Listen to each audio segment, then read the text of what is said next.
as young people, we can never forget, and we stand on the shoulders of these giants.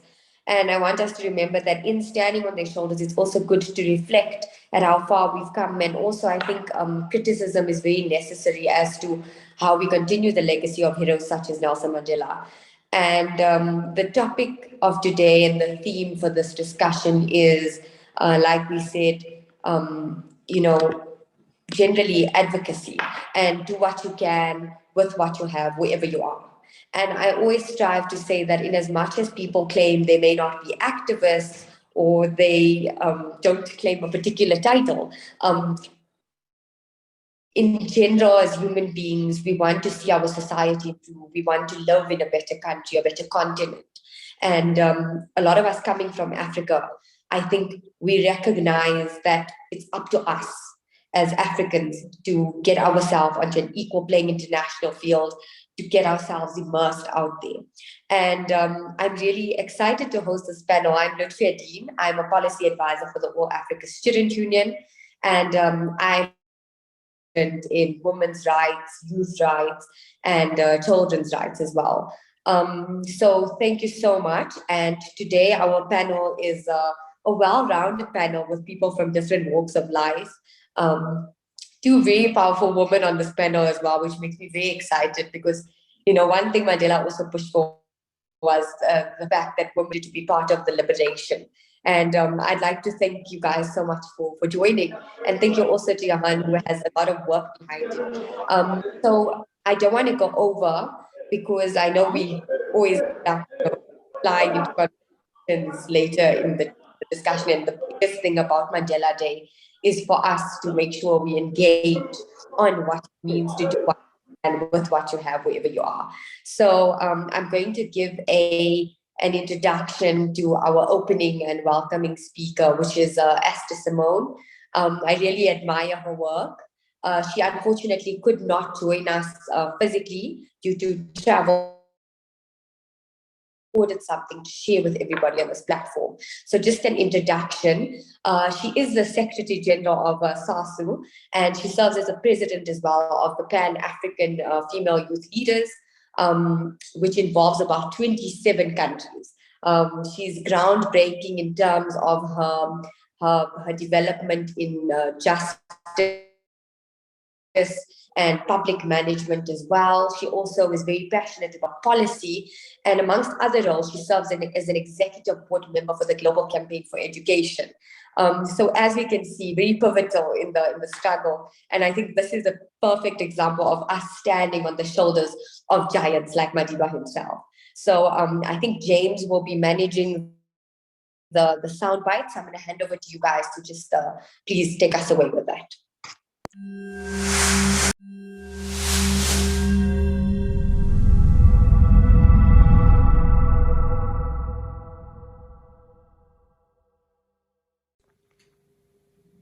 Revolutionary greetings, dear comrades. I would like to first take this opportunity to thank the organizers for this platform. It is indeed my honor to deliver the opening statement on this significant day as we get to commemorate the Nelson Mandela International Day, which I call all of us the time to celebrate the birth of a liberation struggle and human rights icon, but also an iconic cultural symbol of freedom and equal rights. This day, which is the 18th of July, was officially declared by the United Nations in November 2009, with the first Mandela Day being held on the 18th of July 2010. Profoundly known as Madiba, or rather Udada Nelson Mandela's legacy, is one which we've all come to know and have the moral duty to keep and celebrate through putting into action his immortal aspirations, which commenced from the day he committed to dismantling the legacy of apartheid by combating racism and fostering racial reconciliation for South Africa and its people, but also for people across the region, which is SADC, as well as the continent. And while there are too many goals Udada Nelson Mandela would have loved to live on for and see it that they are fulfilled, his passing is a constant reminder that his torch has now been passed on to us to see to it that we fulfill the same. This is why, ladies and gentlemen, we have gathered here for the Nelson Mandela International Day public lecture. While this is not construed to be a public holiday, just as it is 13 years later, we will not hold back from the from constantly having to put aside whatever our busy schedules have been or have imparted on us. We will then have to ensure that we keep this fire burning. Nelson Mandela, or rather Madiba, was passionate about education of the African child, and this is why on the occasion of the marking of the first global celebration of Mandela Day in 2009, which was Madiba's 91st birthday, a series of educational events had then been lined up on that given day to mark that significant day. In this regard, we are then called upon to continue the prolonged struggle for inclusive, quality, relevant, decolonized, and free education, which is at the top agenda of the All African Students Union, as well as that of SASO. In order for us then, by ensuring that we deliver on this chant or on this aspiration or on this campaign, in the same vein will then enable us to lift our people from poverty and the many other structural challenges that they are faced with. While we keep our governments intact and continue to call upon the governments to prioritize the education of the African child and also to dismantle the destructive practices and hurdles which continue to jabber the path of the African child in his or her rise to the top, we then still have a common responsibility, or rather, which is firm, to ensure that we do not cease from this advocacy until we see fruition. After all, it is Madiba himself who said, education is the most, and I quote, education is the most powerful weapon which you can use to change the world, end of quote. In his assessment, he believed that it is through education that the daughter of a person can become a doctor, and that of the son of a mine worker can become the head of a mine, and equally that a child of farm workers can become a president of a great nation. The question before us today is then, how each and every one of us is making themselves an agent for change. What are you doing, be it in your personal capacity, be it as a collective, to ensure that you advocate for change, or to ensure that you are an agent for change, to ensure that you bring upon amicable change, which is positive change within your societies and communities.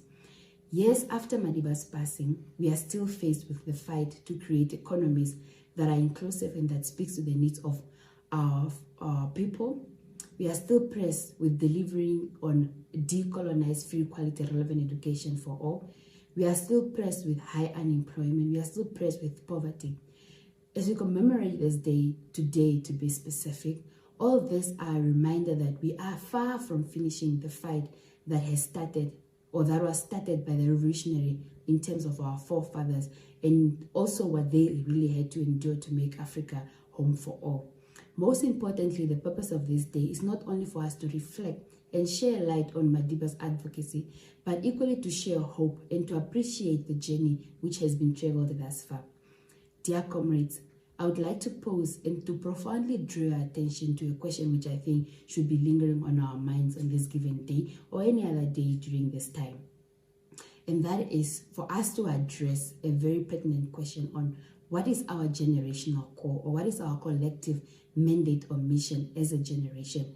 Our African forefathers, of which Udada Nelson Mandela formed part of, had a generational, or rather a collective mission, which was to liberate Africa, which was to liberate the continent from the hands of the oppressor or the hands of the colonizer.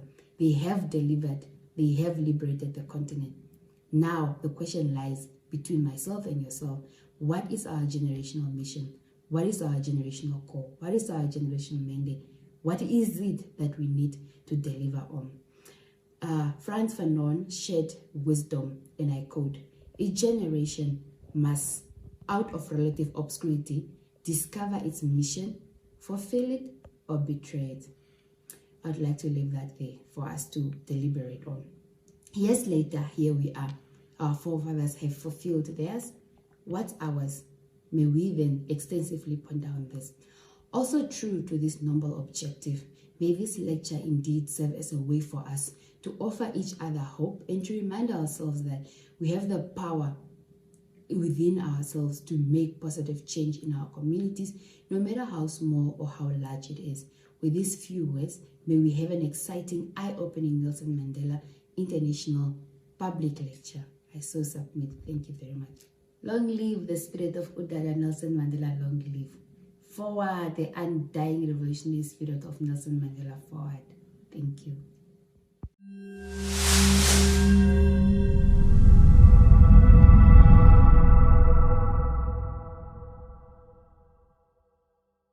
Long live the undying spirit of Mtata Madiba, long live. So that was very moving words and something I really left out, and I think it's very vital that I mention it. So Esther was actually the 17th, but the first female president of the Namibia National Students Organization. So I think in seeing Donc, ça est le premier.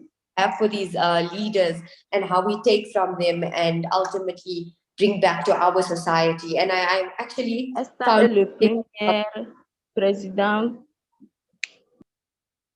Thank you. I found it, really moving that she used a quote that I actually wanted to respond to her remarks was about us finding our generational mission. And I think another important thing is that when we talk about a generational mission, it does not only have to be a particular youth grouping that works towards it. I think a generation required in the process of obtaining what we need within our society and as a continent right now. And now we're going to move over to our first speaker of the day. I want to commencer avec notre première conférencière. Within his busy schedule, Johan Prins, which is a South African policy advisor, consultant, also part of a political party, and served as a policy advisor as well for the executive mayor of Johannesburg, working towards the 2024 elections. A point that stood out to me as well was the foster minister involvement that Johan has held. I think it's very vital, and I keep emphasizing that, Madiba pushed for the fact that freedom cannot be achieved, and I'm quoting him, cannot be achieved unless women have been emancipated from all forms of oppression.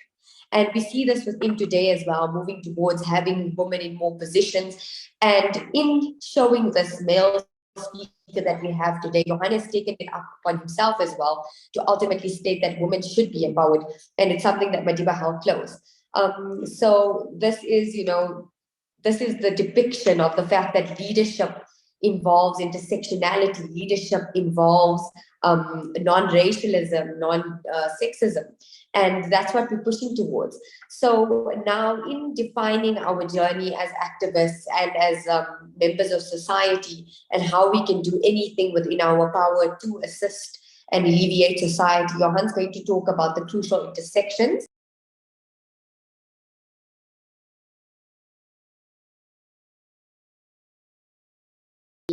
He states that, in his policies, he loves keeping the central factor humanity and society and being in touch with the ground. So, I think it's important that we take whatever our speakers are saying today, and especially from a Mandela Washington Fellow himself, and we apply it to how we as members of society or institutes or workplaces can in our daily lives and bring the change above the 67 minutes that we engage in on this day.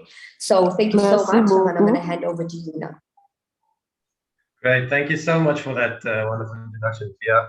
And thank you to everyone for the opportunity to address you today on this day that we take some time out of to remember the legacy of Nelson Mandela. I've been asked to talk today about the crucial intersections between the people, their communities, and public policy. I'm going to speak on this topic from my perspective as a public policy practitioner. This concept of how to design and implement public policy interventions that truly addresses the needs of people who those interventions are intended to serve is one that I grapple with daily.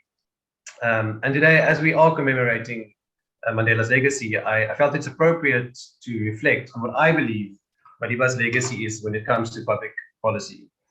When the African National Congress won South Africa's first democratic election with an overwhelming majority in 1994, Mandela chose to approach public policy in a way that surprised many international observers.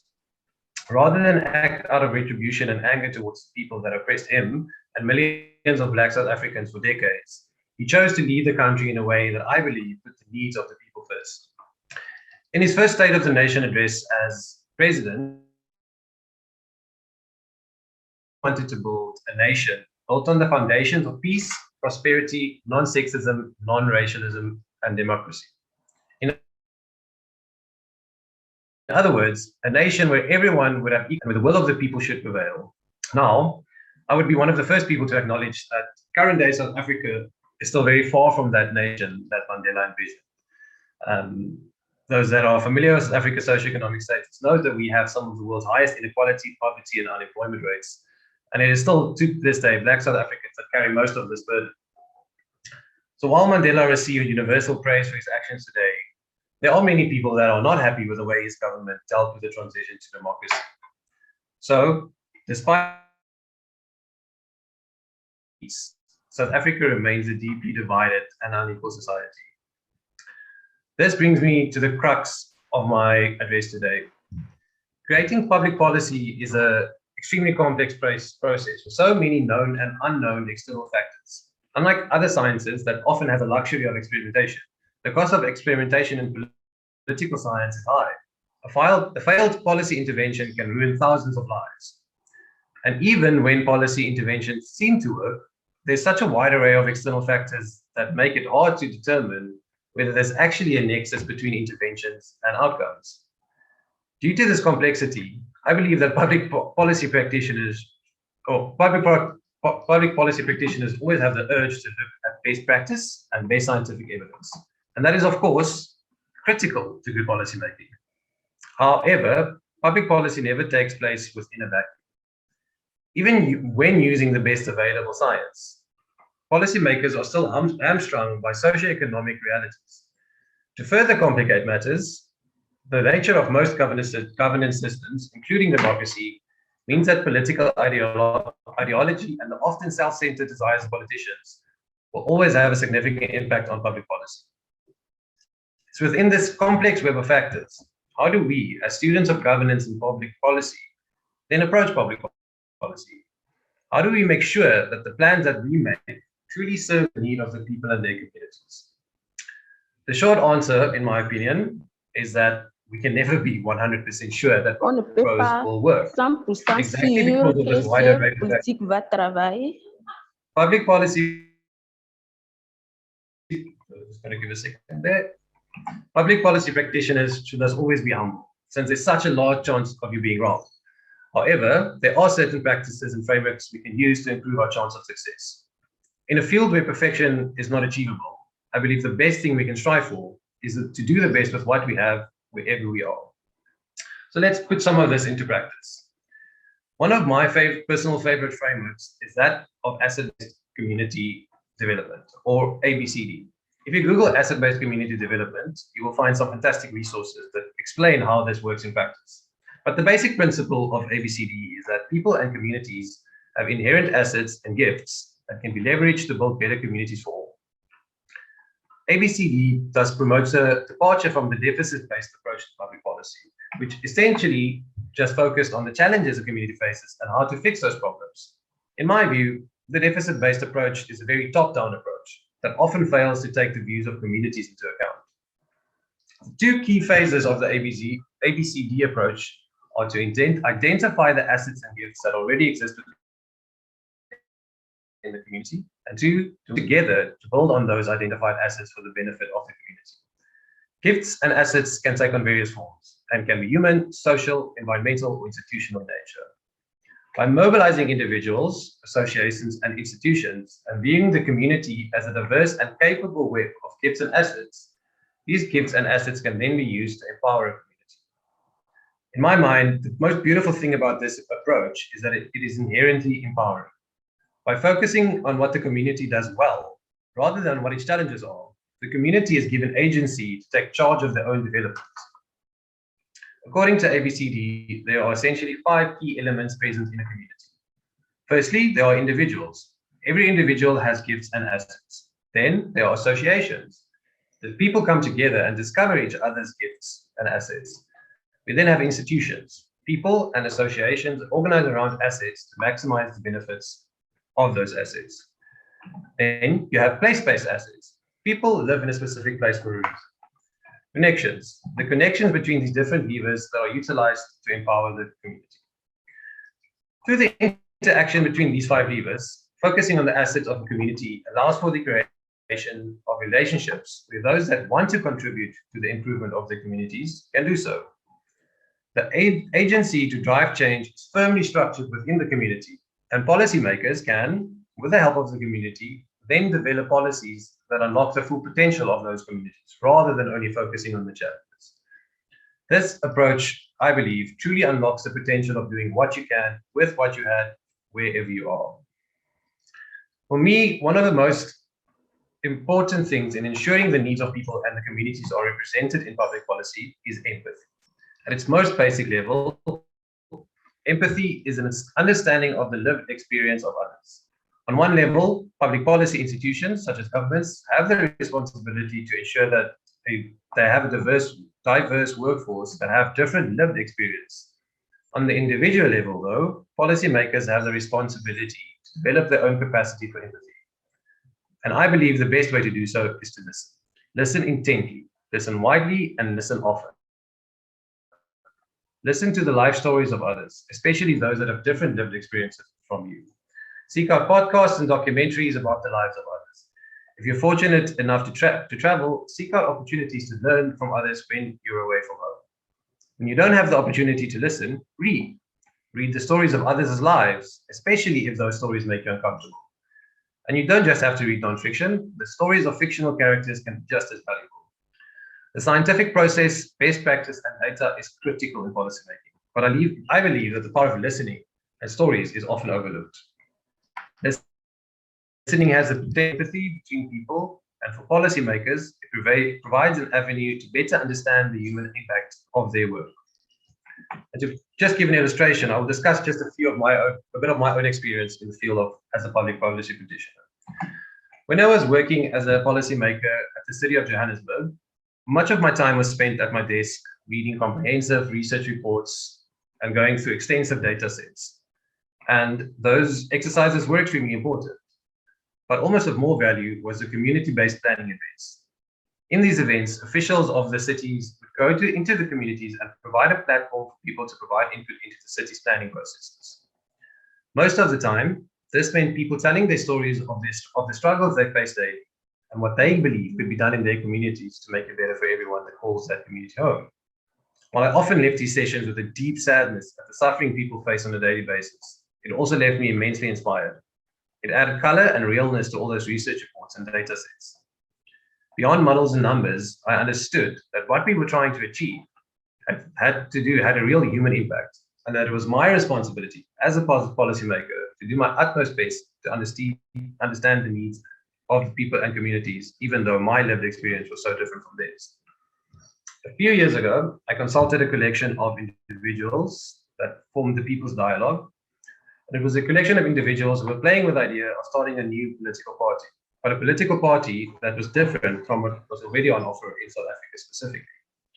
At the core of their desire was to create a political party that spoke to what the people really wanted, rather than just being another political party vying for votes and power.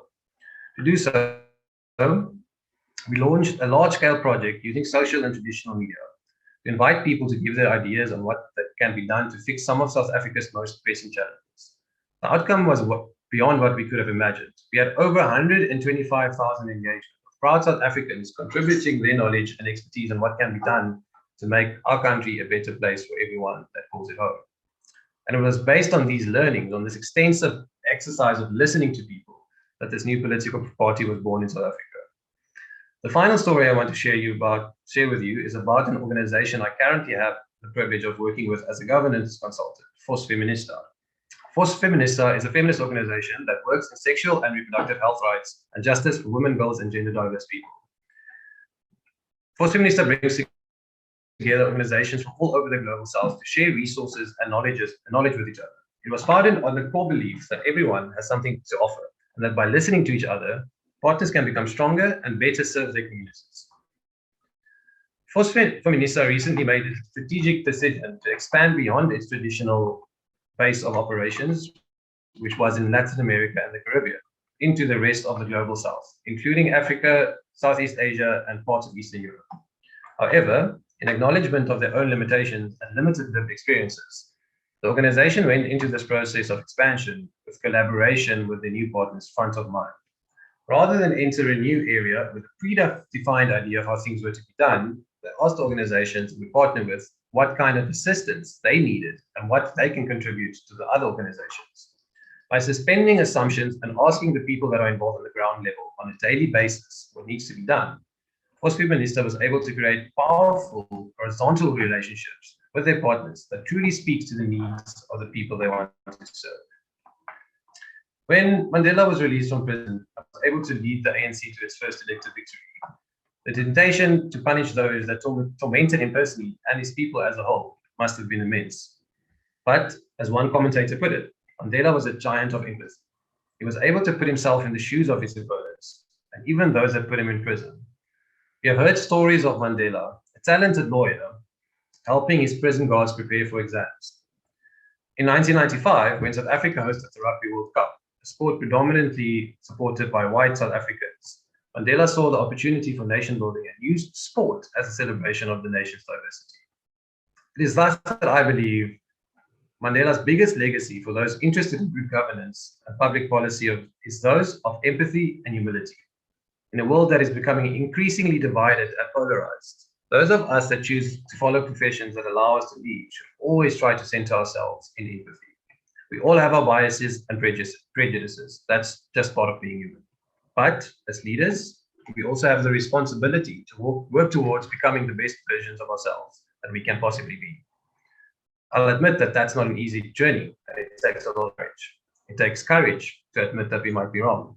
But by doing so, we are likely to take extra steps to make sure that we get as close to being right as we possibly can. It takes courage to embrace failure, especially when the stakes are high. But that's how we grow. And it takes courage to put ourselves outside of our comfort zones so that we can learn about the lived experience of others. So today, as we ask ourselves what we can do with what we have, where we are, my encouragement is to be courageous and to remain humble. Just like you have to practice your research and writing skills, you have to practice the skills that make you grow as a person. Once again, thank you very much for the privilege of addressing you today. Thank you very much. So funny fact, actually, so I myself am from South Africa, like I said, and I'm also in a political space. And I think what is also, what stands out in this thing, I am able to align with Johan, even though we're from different political parties and we are activists in different fields. We can agree on the same thing, that at the end of the day, whatever political party it is, whatever organization it is, at the core of everything, it's all about the people.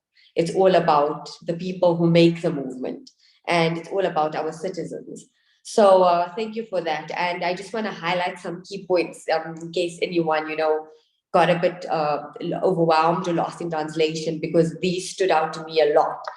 It was about the policy making and the fact that we need to not just make policies off the basis of we assume as leaders, or we notice something. It should be of the fact that we engage with the constituency. And I think as organizations, this is also important. Are we engaging with the students? Are we seeing their lived experiences and the dire needs and prioritizing it in accordance?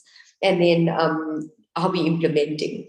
Because South Africa itself, if we're talking about where Madiba led, our constitution is, everything we need. But when we look at the inequalities and the injustices, it's so high.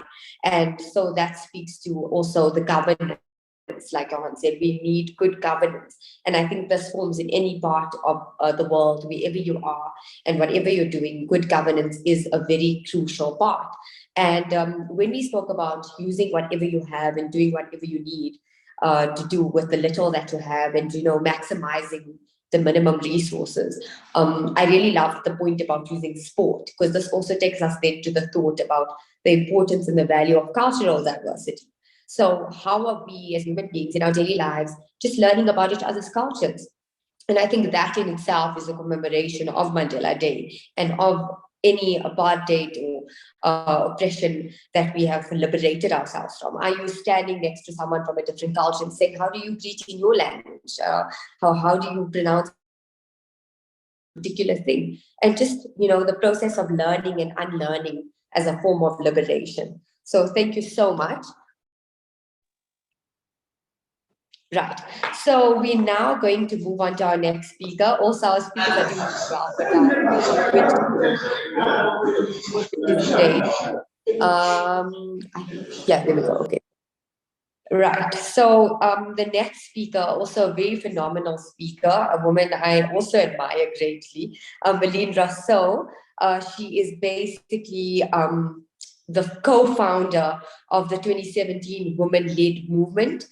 She's an internationally recognized gender and human rights activist, a multi-award winner, a public speaker, and an attorney with about 14 years of, work experience in that field. Internationally recognized gender and human rights activist, a multi-award winner, and she served in structures such as the presidency as well as 2 national government ministries.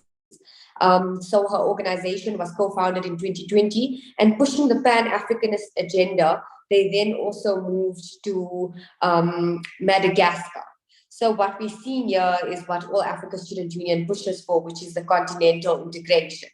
And, her leadership recognition and accolades go above and beyond, as she was also recognized as an Obama leader within 2018. So, when we look at young, phenomenal people such as Malene, who are, taking up space in different diasporas and taking themselves at a continental and an international level, it is what we aspire to do as organizations and as leaders and as members of society. So she is going to speak on the next part, which ties in very well with what Johan touched on about being on the ground and being in touch with the constituency. And that's our voices and our words, championing causes for the biggest social justice issues we face.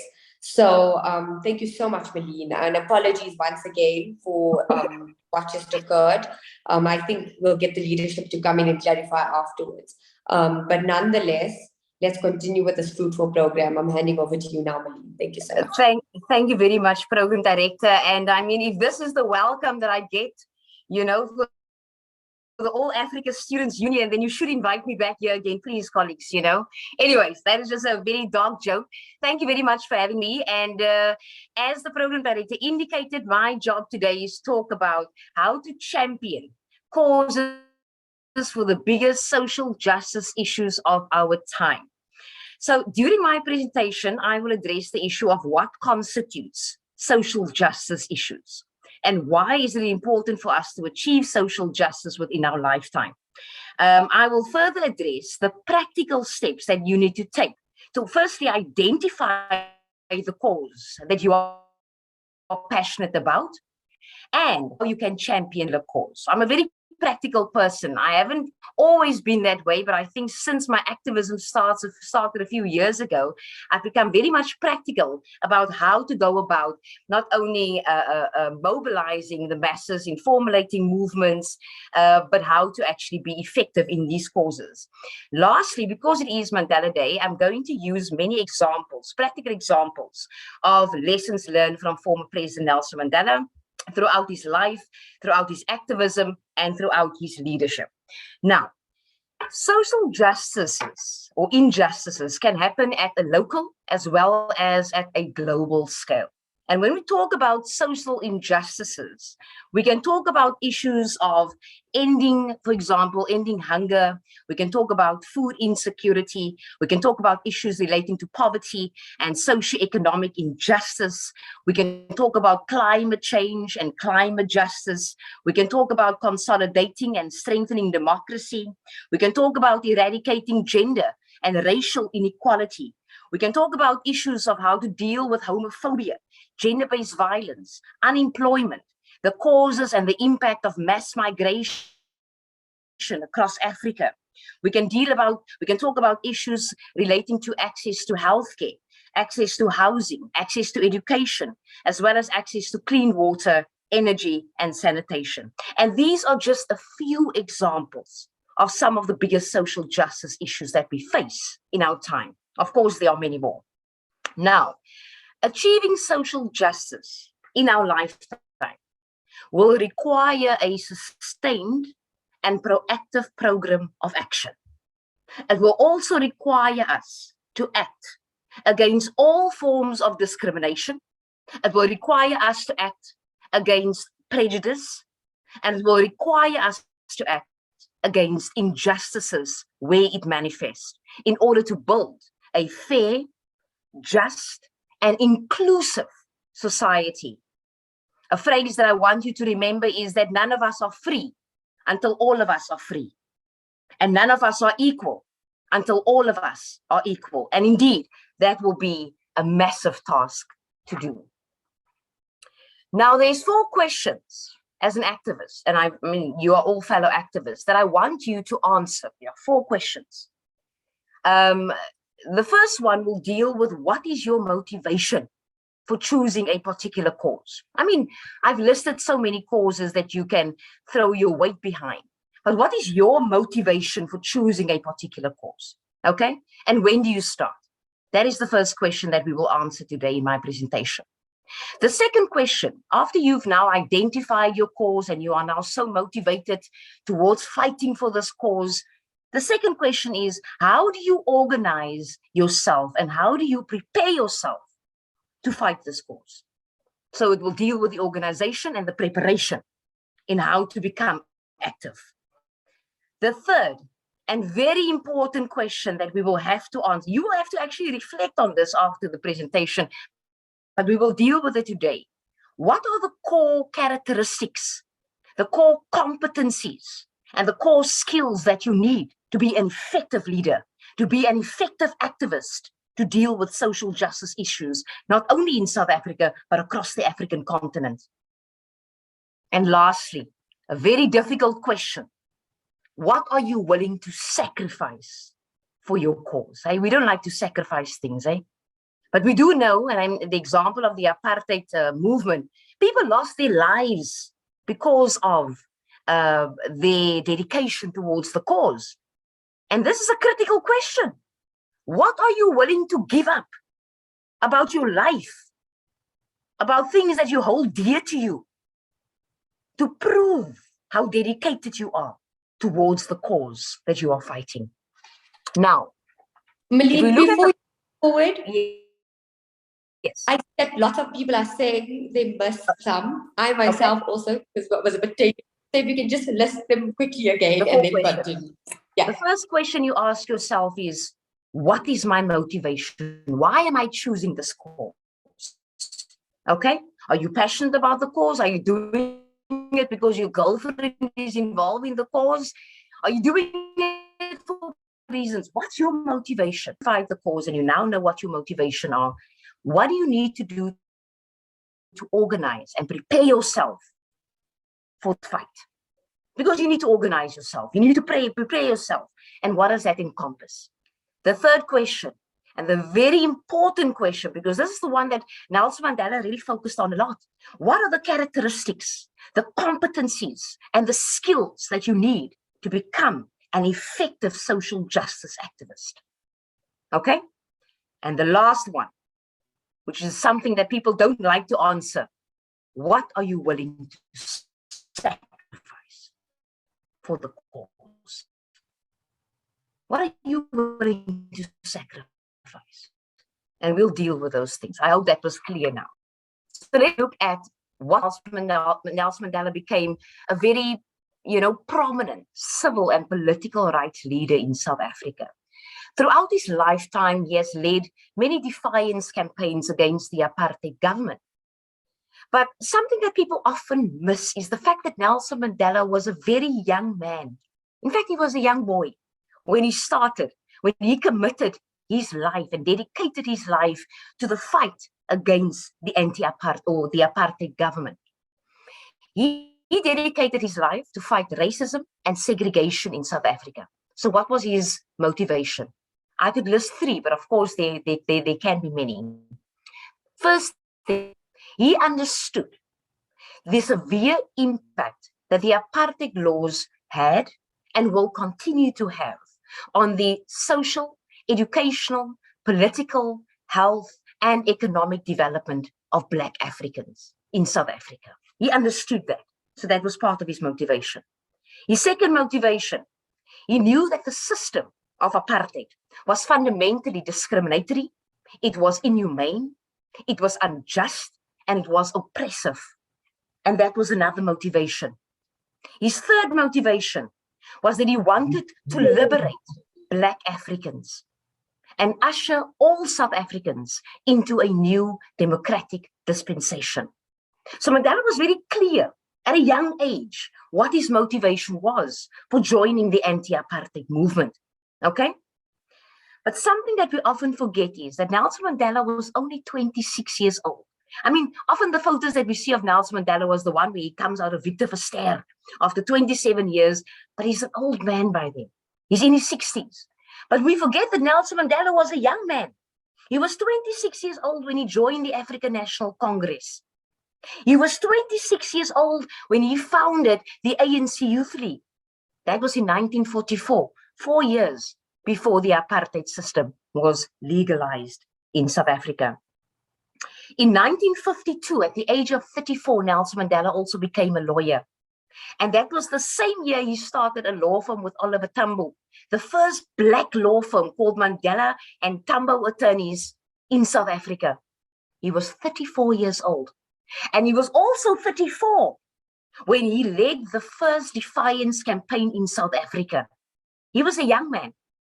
And at the age of 44 in 1962, Mandela was facing the biggest trial of his life, the Rivonia trial, the treason trial. And it was in that trial, when he was only 44 years old, that he was sentenced to prison for almost 3 decades.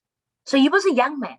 In a span of 18 years, since he joined the ANC, he was also sentenced to almost, in fact, it was life imprisonment. He was supposed to have gotten the death sentence, but he actually skipped that, but he was sentenced to prison. So he was young. So never allow your age to say, no, I'm too young, I'm too inexperienced. We need people who are young, who are brave, who are willing to fight for a cause like Nelson Mandela, to say, you know what, I am not ready. I don't actually have all the experiences or all the education that I need, but this thing is important for me. This fight is important for me, and I will join it. Now, as an activist, I can tell you that the success of your efforts as an activist will depend on your motivation. If your motivation to join a cause is for self-glorification and for self-gratification and for vanity reasons, you will not be successful. You will be exposed for the activist which you are not. So make sure that your motivation are true to the cause and not true to yourself. The cause must be bigger than yourself. I mean, if you look at Nelson Mandela, he chose the worst cause of all. He chose the cause that could lead to death. But he said, and I quote him, when something is important enough, you do it, even if the odds are against you. He knew the odds was against him. He knew that there was potential for him to die, but yet he said, I will still do it. So choose a cause that is bigger than yourself, that is bigger than your own little existence, because there are bigger issues out in the world that requires your dedication and your commitment to create change. Now, motivations can come from various places. Some people are motivated through a vision. They have this vision of a prosperous, just, equal, and fair society, and that is why they are joining a cause. Okay? So some people are motivated by vision. Other people are motivated because of their own personal stories. Maybe you are a victim of injustices being done to you. And because of that injustice, you are now angry. And now you want to fight the cause. That is your motivation. Let that be your motivation. Some people are driven by a sense of purpose, a sense of belonging. I want to create change in the world. I want to be connected to the world and to the people. And therefore, I want to be part of a cause. Let that then be your motivation. Some people are driven through anger. I'm angry. The reason I started my movements, and I do a lot of work around democracy and gender equality in Africa, because I'm angry. I'm angry at the injustices. I'm angry at the suffering of our people. I'm angry at the poverty that still exists. Long after many of our African countries have become free, we are still not free. That was the cause of my motivation, not a personal experience out of anger. So once you have your motivation, you've identified your cause, this is the next step. What do you need to do to organize and prepare yourself for the cause? Now, there's 3 things I have to highlight here. Remember this well. The first thing is, you've now identified it, you're motivated, you're ready to go, but you're uneducated. Hi, you're an uneducated activist. You don't know anything about the cause. The first thing you need to do is educate yourself about your cause.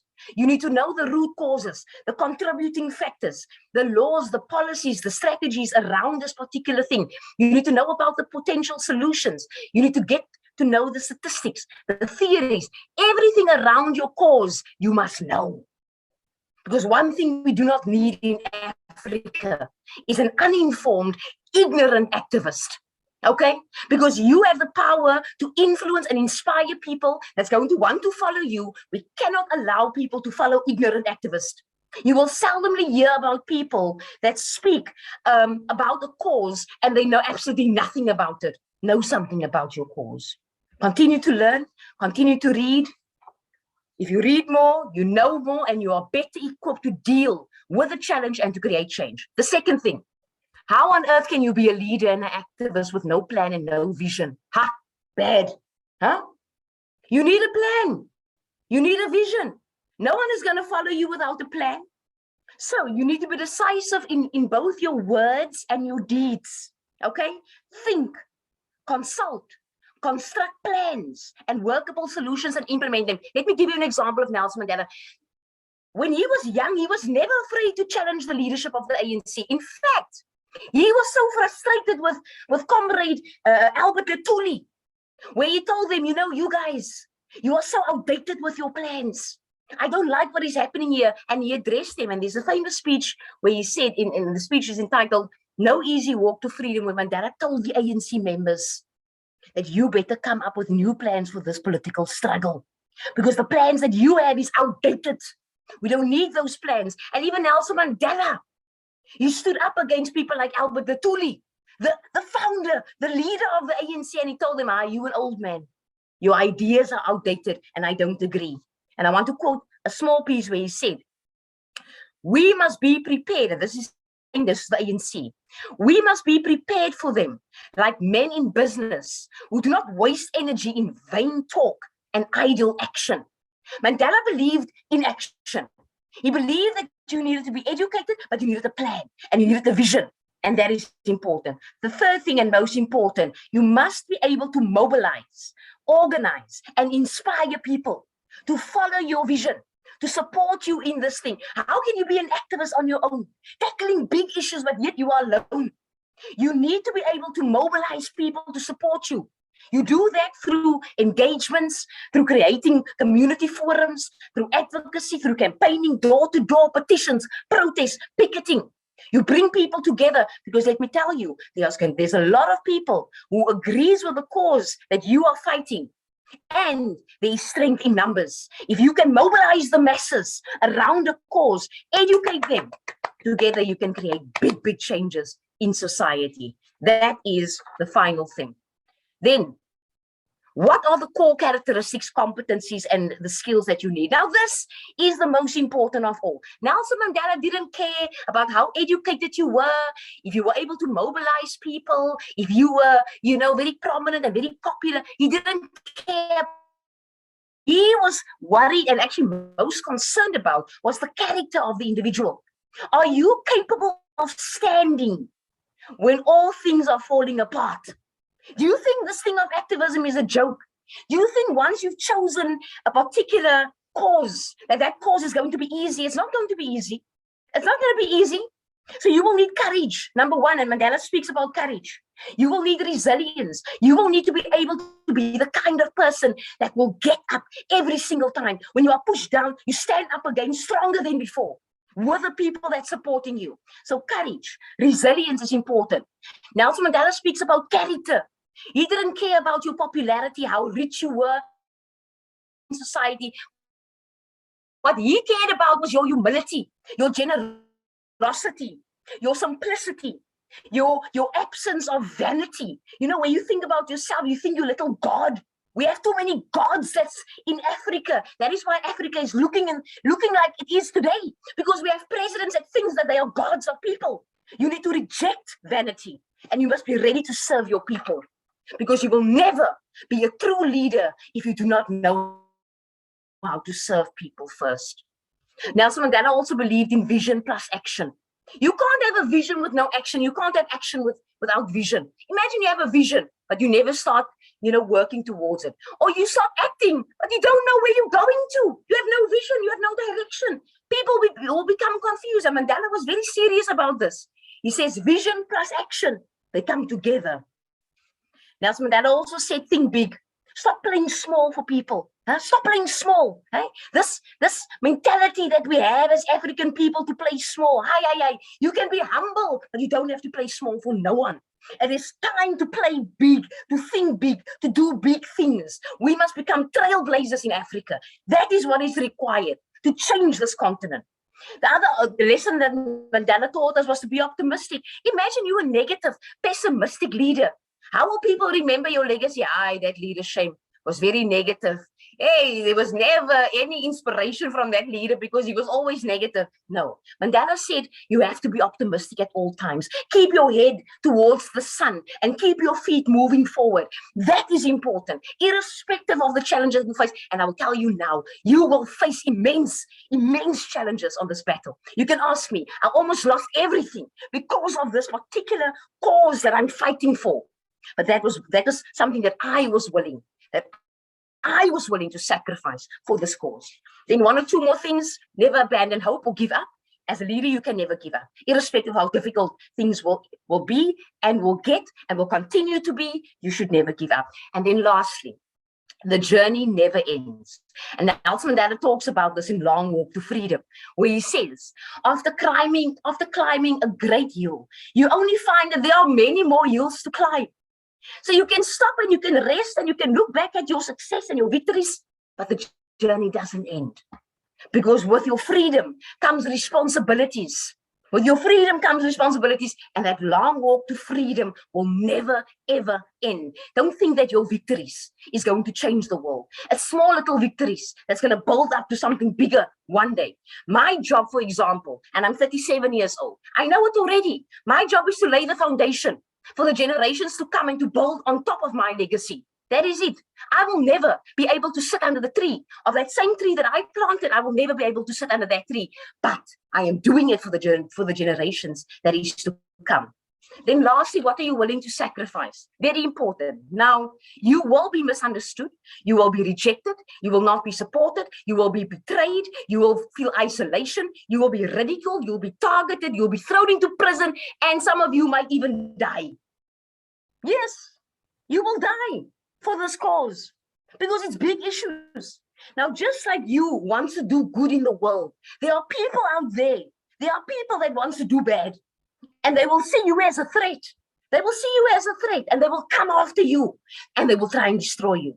So what are you willing to sacrifice? If you look at Martin Luther King, for example, Martin Luther King wasn't afraid of dying. Do you know that Martin Luther King was assassinated at the age of 39?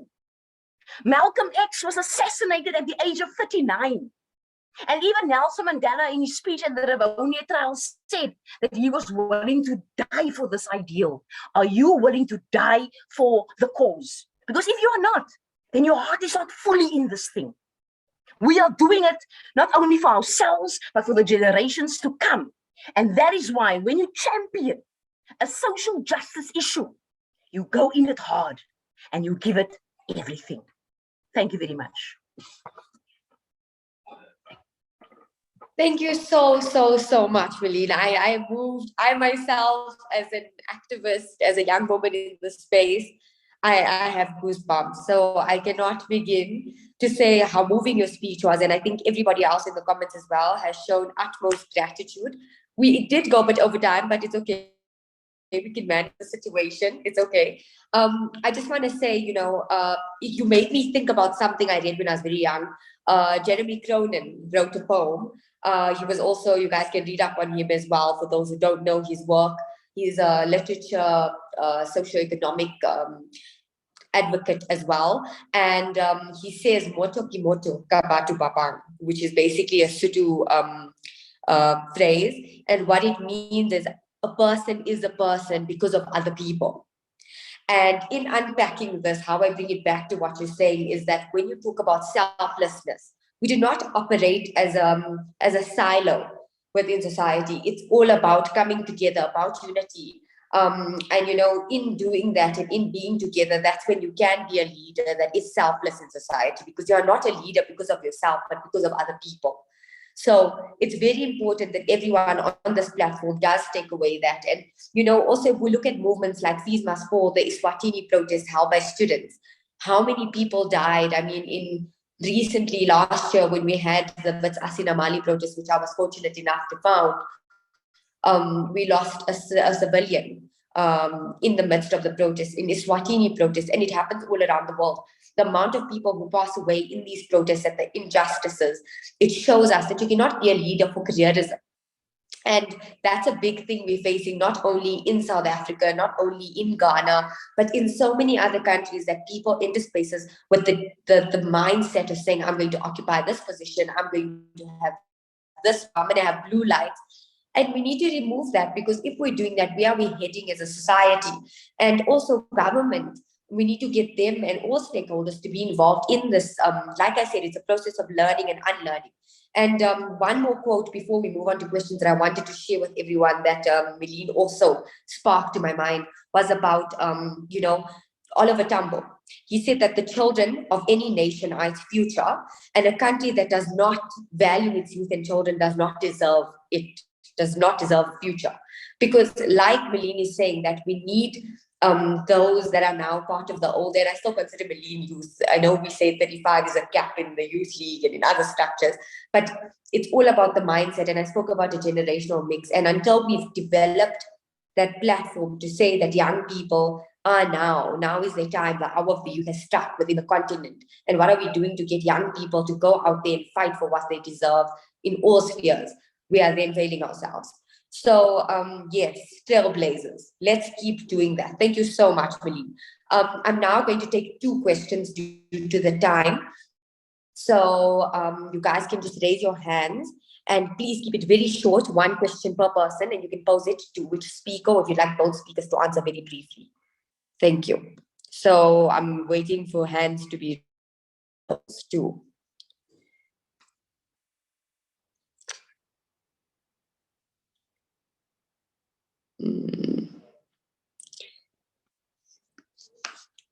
Anybody, any questions? I'm not seeing any engagements.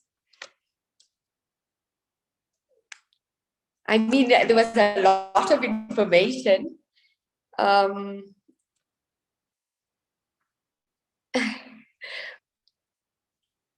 No questions? Or am I missing it?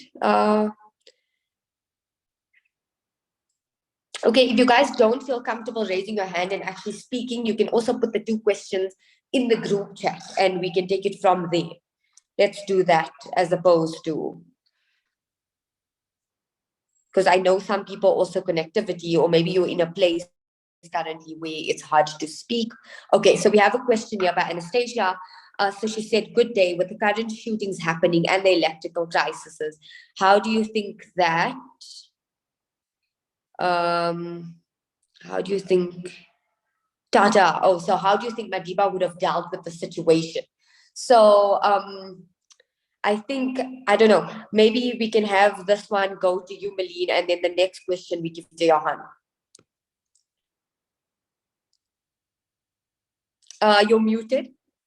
Okay, I will attempt there. I mean, one thing about Nelson Mandela was that he was very respectable about the domains of state institutions, etc.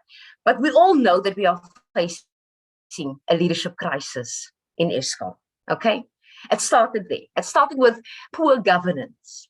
It started with cadre deployment, the ANC deploying the incorrect people who do not have the skills and the capacity and the competencies to be able to lead ESCOM. Okay, it started there. So now everyone is blaming this of ESCOM for a mess that was caused 10, 15 years ago already. Okay, so I think Nelson Mandela would have focused predominantly on getting the leadership right, getting the right people in the job, and then sorting out the good governance or the governance issues that is plaguing ESCOM for such a long time. I would also think that he would have prioritized this. I mean, issues of energy, come on, electricity, water are two of the most important things that we need to survive. I think they would have prioritized, the issue of the lack of electricity in South Africa as one of the core priorities, and not have it as one of the other issues. So Nelson Mandela would have dealt with leadership. He would have principles within ESCOM, and he would have prioritized it as a key area to focus on and to deal with. That is what I think. I don't know if Johan has anything else to. I mean, he's in the public sector, so I'm sure you'd be able to add more on that.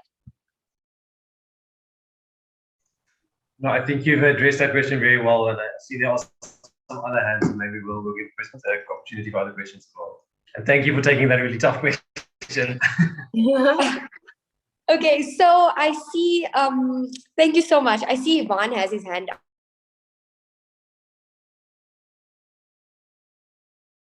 Johan, answer that before we move to closing remarks.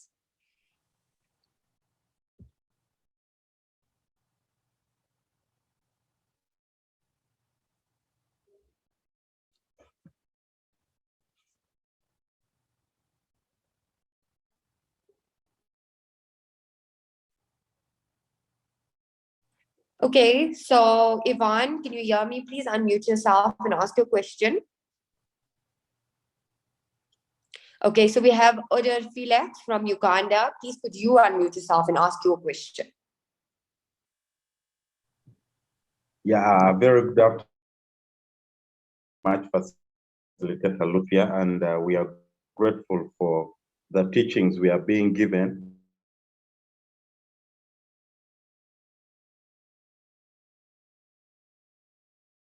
But may I confirm whether I'm clear? Okay, thank you. My questions are, today we are having a public lecture for the legacy Nelson Madiba Mandela set. There are those generations of Nelson Mandela. We can talk of those of Julius Nyerere. These are forefathers who lived, and their generation already passed, and there is a gap. The current generation we are having are the generations of Nana Akufo-Addo, the president of Ghana, the Ramaphosa Cyril, the president, Yoweri Kaguta Museveni, the president of Uganda. My question is, according to our theme, these are the current presidents we have in the continent of Africa. And we are looking and watching at them, the examples they are giving us. The African continent has been mad with corruption. My question is, what can then we learn from the current leadership that we think is letting the African continent down as the youth? Is there any lesson we can take from our current African presidents that we can build on to build a new Africa for Africa? Thank you so much. Good afternoon, everyone. Am I audible to you? Yes. Okay, so we're going to do your question, and then we'll have Johan answer both. And then from there, we're going to go to closing remarks. All right. My question is, it won't take long, it's short. I'm asking a question in terms of seeing Mandela as an internationalist. And I'm wondering, I'm not sure if you'd have the capacity to answer for him, but I'm wondering on the issue that is taking place right now between Russia and Ukraine, with the motive forces obviously being USA and NATO forces. And my question is, Mandela being an internationalist, what would be his stance currently with the situation which is taking place right there in the East Bloc of Europe? And my second question is, what pragmatic methods can we learn from the leadership of Nelson Mandela, and can we implement today in terms of being young leaders and young influencers wherever we are? Thank you.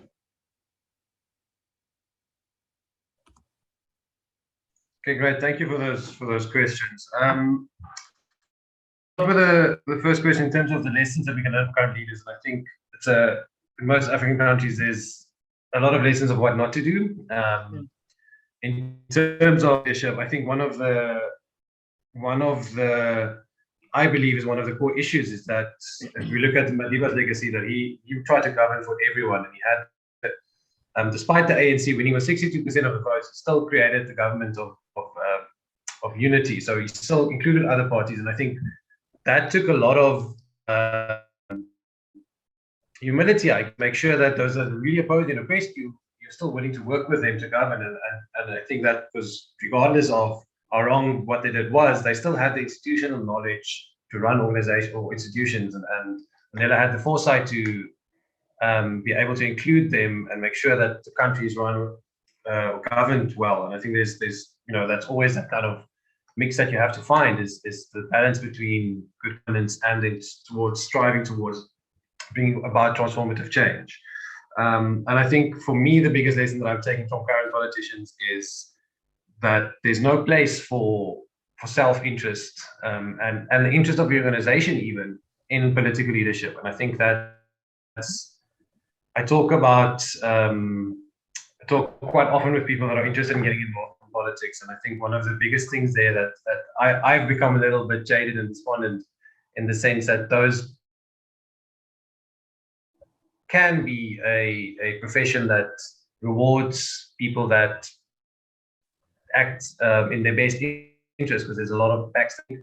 We need more people that care about what they do and believe in their causes to enter politics. And sometimes the good guys need to stick around. I think that's unfortunately what happens. Politics is tough on good guys or good people that try to make a positive change. As far as the Russia and Ukraine status, I'm just looking for the document, but Nelson Mandela, soon after his release, wrote a very poignant piece on his belief of South Africa, specifically his position on international relations with Africa. But the basic summary is that South Africa should always be a champion of human rights. I think he spoke about working with our African counterparts to make sure that we always champion human rights, whereas later governments had a stance of quiet diplomacy. So I think if I had to guess, I would imagine that Mandela would be definitely opposed to the Russian invasion based on the human rights infringements that are taking place. I'll quickly look for that document, and if I can find it, I'll share it in the chat. I don't know if someone else wants to take the last question. I think I also want to just add something on what can we learn from leaders like Cyril Ramaphosa. I think someone mentioned. Malene, well, while you're doing that, you can do your closing remarks. I just wanted to also include, because I see a very, I found this question very, prominent. So they said, thank you for the amazing perspectives shared today. We have talked about how colonialism has to some extent derailed or delayed some of Africa's progress towards development. I think we both touched on that. And what contemporary approaches can we adopt that will help African countries go beyond aid, prevent the eruption of forms of neo-colonial practices, and ensure the true liberation and development of African people. So basically, how do we now push, for that independence in the playing field internationally? So you can include that in your closing remarks. And, I actually love that question, and I'm going to be very brief now. So most African countries became independent in the 1950s, 1960s. So it hasn't been such a long time ago that we actually became independent and free and so forth, okay? But comrades, please, for how long are we going to blame colonialism for everything that is going wrong? Okay? We elected presidents in our countries. Last week I was in Botswana. I was invited by the president of Botswana to go and speak about democratic backsliding in Africa. Do you know that dictatorship is on the rise again? on this continent. Do you know that this thing of dictatorship is endemic? It is endemic. It is a problem on this continent where our leaders want to blame the colonizers still for the fact that we are poor. Yet Africa is so rich in resources. In fact, if you read a recent report by the Mo Ibrahim Foundation, which we'll probably share, we are actually the continent with all the resources needed for to sustain us over the next 10 to 30 years. But you know what our African leaders are going to do? They're going to sell those resources off. Exactly what they did in Angola, in DRC, in all these other countries across the continent. Let us stop looking at the West and the East. I am not fans of the West or the East or whatever. You know, they have made the impact of colonization in Africa was terrible, but the impact of dictators are even worse. You see, we are now being oppressed by our own people. We can no longer look to the West and to the East to say that these people are now stealing from us because our own presidents are allowing us to be robbed blindly from our own resources. We need to deal with the governance issues in Africa. That is number one. We need to deal with the caliber of leaders that we choose. Last week, Dr. Obi, who's the former vice president of the World Bank, told us there's three things that leaders need. They need character, they need competence, and they need capacity. They cannot lack any one of these three things. If they lack any one of these things, they are not competent or good enough to be leaders in Africa. Let us stop choosing below the belt. You know, we choose leaders that we feel sorry for in Africa. Yes, capable people to lead Africa, but yet we keep on choosing the same people. Yet we are allowing election rigging and democratic backsliding to continue in this African continent. We are more than them. We can outnumber these dictators in Africa. Let us stop blaming colonization. And let us start blaming ourselves. Let us look at ourselves, our own contribution as African people. What have we done to improve the conditions of our own people? Okay?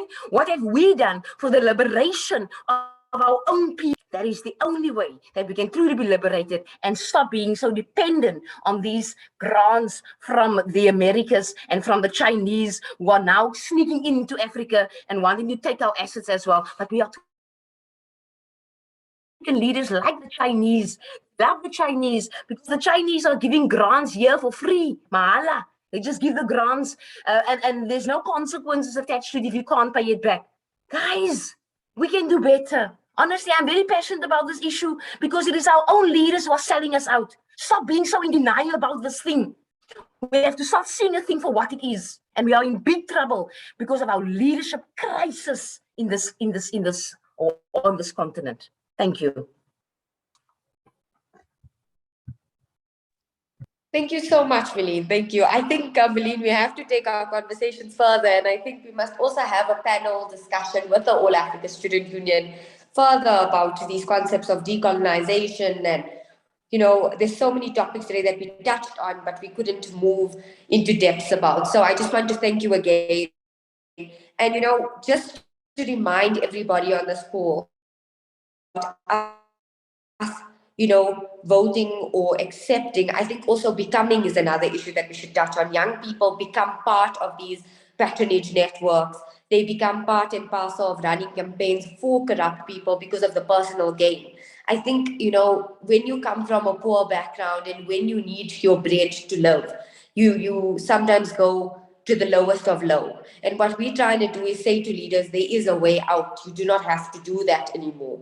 There is a way for you to gain that bread in the right way. So, because lots of young people then become, you know, part of these factions, part of these patronage networks, and it's just like there is no way out. So the way to change that, and I'm going to touch on it one more time, as all our speakers said, is to read, to study, learn ideology. When you push a Pan-African ideology, when you read on economics, you learn that a political change without socio-economic change is then just a shell.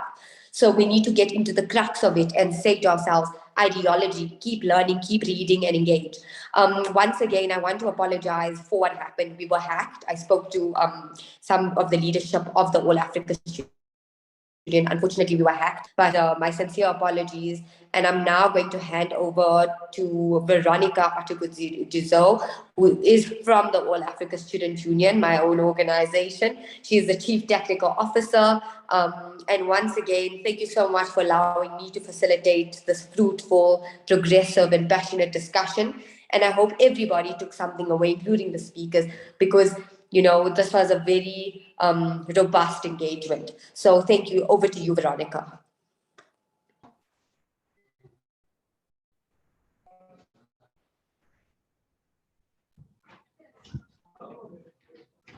Hello, everyone.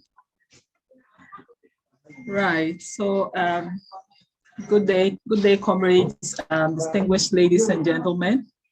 I must say I love your passion, Marlene. Indeed, the youth of Africa must arise. They must wake up and act now, because nobody is going to do it for us. And so I hope that we've heeded the passion with which Marlene spoke. We are going to do something after this lecture. So once again, thank you very much for making time out of your schedules to participate in this event. Our appreciation goes to our incredible facilitator, Iftia, our colleagues from the Southern Africa Student Union. We are truly very grateful, and outstanding speakers for the great insights you shared today. The passion, I mean, it's, yeah, so thank you. It was just amazing. I don't know if you are not inspired to take action, then I don't know what else. What else can move you. And so to end everything, I would like to quote Nelson Mandela, whose life has inspired us to organize this lecture.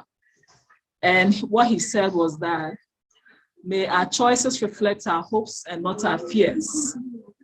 And so I hope that after this meeting, as we go on with our daily lives, we choose hope over fear always. And so going forward, I wish everyone a productive week and the best of the day. Thank you very much. Thank you, Veronica, and thank you to everybody.